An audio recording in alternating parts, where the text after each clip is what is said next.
Welcome everyone to this short video in which we'll be looking at how we can analyse a piece of learner writing to identify the student's literacy support needs, and the kind of error patterns we're going to notice in this piece of writing illustrates the journey a lot of learners are making from spoken to written English. Now, you'll have read in the background information about this piece of writing that the student was on a return to study course, a return to work course called Working with Children, and it was one of the first pieces of work that she did almost as a diagnostic task, really, to help the tutor identify writing skill needs. And it was the student was asked to write about the changes in family life from early 20th century to modern times, comparing modern family life with how it was 100 years ago. So let's have a quick look at the piece of writing, and we'll begin to look at some of the features of the text and some of the error patterns. Now, quite early on you can see that this particular student is unsure of word boundaries, and this is quite a common issue for students who are more confident with spoken English and are less familiar with the conventions of written English. You could see here that she's written a lot as one word, and a bit later on in the text here she's written nowadays as two words, and she's not sure of the word boundaries there. There's a little spelling mistake there, unsure of that ending there in different, and we see that kind of error pattern evident a bit later on in the word servant. So as we work through the text, we can begin to identify some support needs at text, sentence and word level, and I'll sum those up at the end of this video. At sentence level we have some issues there in terms of agreement. Here we've got women, which is a plural noun with a singular verb, so it could be that the student had in mind that she wanted to say a woman was expected to stay at home, and has written the word women instead of woman.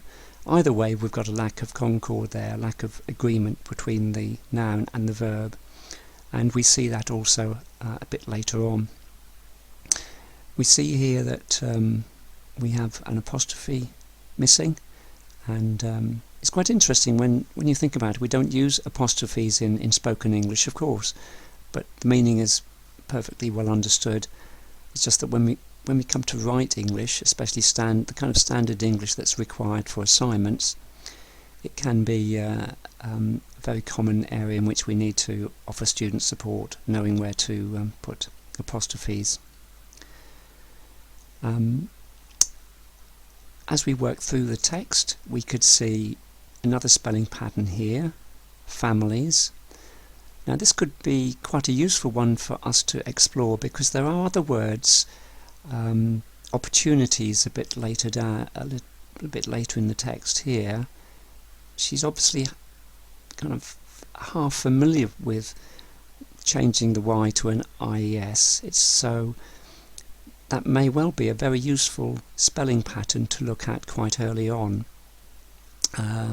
Because the student is half aware of that, perhaps we might not need to do a great deal of work in order to develop the student's confidence in that spelling pattern.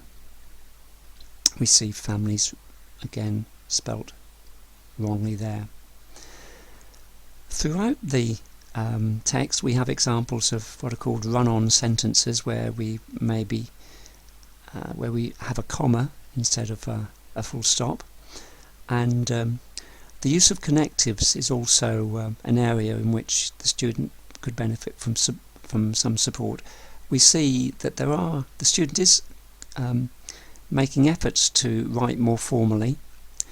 In this case, if you look here, it says in other cases. So the student is trying to write more formally, and if you look later on, you can see other phrases that she's using from the assignment brief she was given to try to write a little bit more formally, and not restricted to the duties. So I don't think she would perhaps use that particular phrase, but in making the movement from spoken to written English, she's obviously wanting to